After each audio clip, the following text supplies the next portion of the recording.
చిత్త దీక్షలో భాగంగా నిన్న నిన్న మీరు వెళ్ళాల్సింది పంతం నానాజీ గారి టెంట్ దగ్గరికి వెళ్ళాలి మీరు. ఎందుకంటే ఆయన ఒక దళిత డాక్టర్ గారిని అవమానిస్తూ దాడి చేసి బండబూతులు తిట్టి వాళ్ళ ఆత్మగౌరవాన్ని దెబ్బతీశాను, నేను తప్పు చేశానని నేను టెంట్ వేసుకొని కూర్చున్నాడు అక్కడ నానాజీ గారు.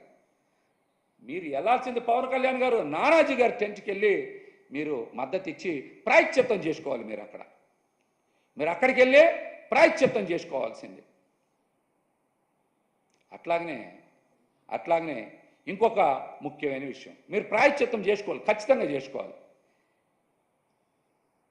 రాష్ట్రం అంతా కూడా వరదలు వచ్చి చాలా ప్రాంతాల్లో ప్రజలందరూ తీవ్ర ఇబ్బందులు పడుతూ ఉంటే, విజయవాడ నగరం మొత్తం కూడా మునిగిపోతే అక్కడ కూడా తీవ్ర ఇబ్బందులు పడుతూ ఉంటే మీ మంత్రి, పర్యాటక శాఖ మంత్రి కందుల దుర్గేష్ గారు క్యాంపు కార్యాలయం కోసమని 30 లక్షల రూపాయల ఫర్నిచర్ కొనుగోలు చేయించి తీసుకెళ్ళి ఇంట్లో పెట్టుకున్నారు.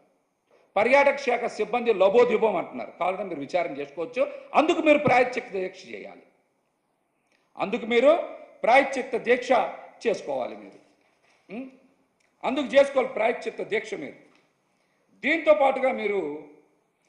పాటుగా మీరు ఇంకా దీక్ష దేనికి చేయాలంటే, ఆఖరికి మీ పార్టీ కాదని కాటి కాపరి ఉద్యోగం కూడా తీసేశారు.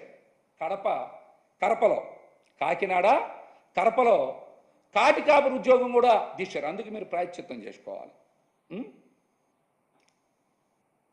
కొంతమంది ఏదో మీకు ఓట్లు వేయలేదని మంచినీళ్ళ పైప్ లైన్లు కూడా కట్ చేస్తున్నారు. అందుకోసం మీరు ప్రాయశ్చిత్త దీక్ష చేసుకోవాలి. అందుకని మీరు ప్రాయశ్చిత్త దీక్ష చేయాలి. ఇవాళ పొద్దున్నే దుర్గ గుడికి వచ్చారు. అక్కడ కూడా ఏదో శుద్ధో ప్రాయశ్చిత్తం చేసుకుంటానని. మంచిదే, మీరు రావచ్చు, అమ్మవారిని దర్శించుకోవచ్చు, తప్పులేదు. మరి వరదలు వచ్చినప్పుడు ఎందుకు రాలా మీరు విజయవాడ నగరానికి? విజయవాడ నగరంలో ఒక్క ప్రాంతాన్ని కూడా మీరు ఎందుకు సందర్శించలా? ప్రజలకు ఎందుకు భరోసా కల్పించలా? దీక్ష తీసుకున్న వాళ్ళు ఎవరైనా సరే, మీరు గుడి దగ్గర మీడియాతో మాట్లాడితే ఎలా మాట్లాడుతున్నారో చూశారుగా.